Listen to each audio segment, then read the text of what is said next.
और दिल्ली से खबर ही लेते हैं। धक्का मुक्की केस से जुड़ी बड़ी खबर सामने आ रही है, जहां पर सपा नेता रामगोपाल यादव का विवादित बयान सामने आ गया है। बीजेपी सांसदों की चोट को बताया फर्जी, सांसदों को फर्जी भर्ती कर इलाज किया जा रहा है, तो रामगोपाल की तरफ से इस तरह का बयान दिया गया है। क्या डिमांड कर रहे हैं और सदन में लगातार बाधा चले, इसको लेकर क्या कहेंगे? जिन लोगों ने झूठी रिपोर्ट राहुल गांधी के खिलाफ लिखाई है, उनके खिलाफ कार्रवाई होनी चाहिए और सही एक बोर्ड के जरिए जांच होनी चाहिए। इनके चोट लगी है कि नहीं लगी। अब उनके दो सांसद हैं, वो अस्पताल भी गए हैं, क्या उस पर भी आपको सवाल उठता है? बिल्कुल उठता है सवाल, बिल्कुल है। डॉक्टर लाल वो क्या होती बीटाडीन लगा के पट्टी बांध दो, चोट लग गई। आप लोग यहाँ पे क्या डिमांड कर रहे हैं और सदन में लगातार बाधा चले, इसको लेकर क्या कहेंगे? जिन लोगों ने झूठी रिपोर्ट राहुल गांधी के खिलाफ लिखाई है, उनके खिलाफ कार्रवाई होनी चाहिए और सही एक बोर्ड के जरिए जांच होनी चाहिए। इनके चोट लगी है कि नहीं लगी।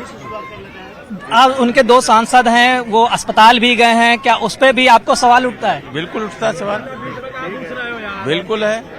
डॉक्टर लाल वो क्या होती बीटाडीन लगा के पट्टी बांध दो, चोट लग गई। और इस बीच खबर आ रही है कि लोकसभा अनिश्चितकाल तक के लिए स्थगित कर दी गई है। तो बड़ी खबर हम आपको बता रहे हैं, लोकसभा अनिश्चितकाल तक के लिए स्थगित कर दी गई है। कल जिस तरह से धक्का मुक्की हुई, आज एक बार फिर से प्रदर्शन का दौर जारी है। इस बीच खबर आ रही है कि लोकसभा अनिश्चितकाल तक के लिए स्थगित कर दी गई है। और संसद से एक और बड़ी खबर सामने आ रही है। राहुल गांधी पर बीजेपी का बड़ा हमला हुआ है। राहुल गांधी के खिलाफ विशेषाधिकार नोटिस लेकर आएगी बीजेपी। निशिकांत दुबे ने स्पीकर को यह नोटिस दिया है। राहुल गांधी को लोकसभा से निलंबित करने की मांग बीजेपी की तरफ से की गई है। तो देखिए, एक के बाद एक, कल हमने देखा था किस तरह से सभापति के सामने बीजेपी की एक नेत्री जाकर रो रही थी, और अब बताया जा रहा है कि बीजेपी का बड़ा हमला हुआ है। राहुल गांधी के खिलाफ विशेषाधिकार का नोटिस लाया गया है। निशिकांत दुबे ने स्पीकर को यह नोटिस सौंपा है, जिसमें राहुल गांधी को लोकसभा से निलंबित कराने की मांग की गई है।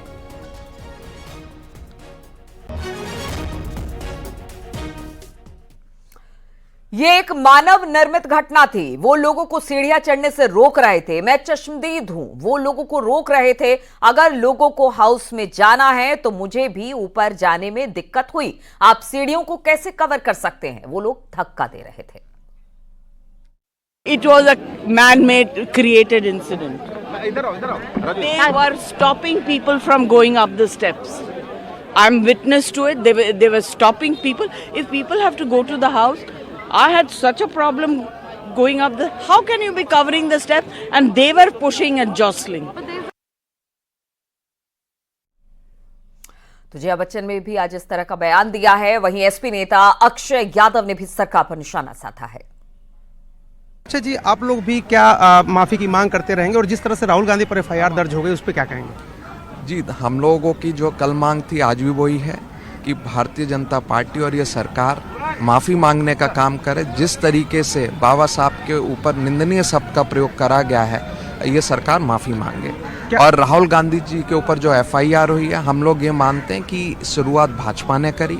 भाजपा के लोग खड़े थे जब प्रियंका जी और महिला सांसद वहाँ पहुँची, उनके ऊपर बहुत ज़बरदस्त तरीके से नारेबाजी और धक्का मुक्की का प्रयास करा गया। अगर पप्पू जी ना होते तो और भी बड़ी घटना हो सकती थी। तो आप लोग आज क्या सदन चलने देंगे? आज भी ये मांग रहेगी? हम लोगों की मांग रहेगी कि जिस व्यक्ति ने इस देश का संविधान बनाने का काम करा, देश को जोड़ने का काम करा, अगर उसके खिलाफ कोई इस तरह की निंदनीय बात करता है तो हम चाहते हैं पहले माफी हो, उसके बाद सदन चले।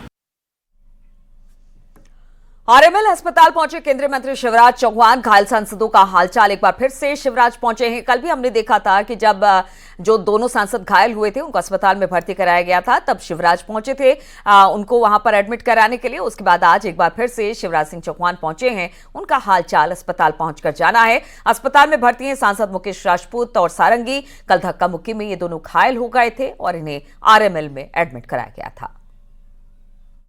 राहुल गांधी आगे बढ़ा रहे हैं। अहंकार से भरे ये लोग अपने सामने दूसरों को कुछ समझते ही नहीं है। कल जो आचरण किया वो मन को व्यथित करने वाला है। कल न केवल लोकतंत्र का गला घोटा, आसंदी का ऐसा अपमान मैंने कभी नहीं देखा, और अब चोरी और सीनाजोरी जो अपराधी हैं,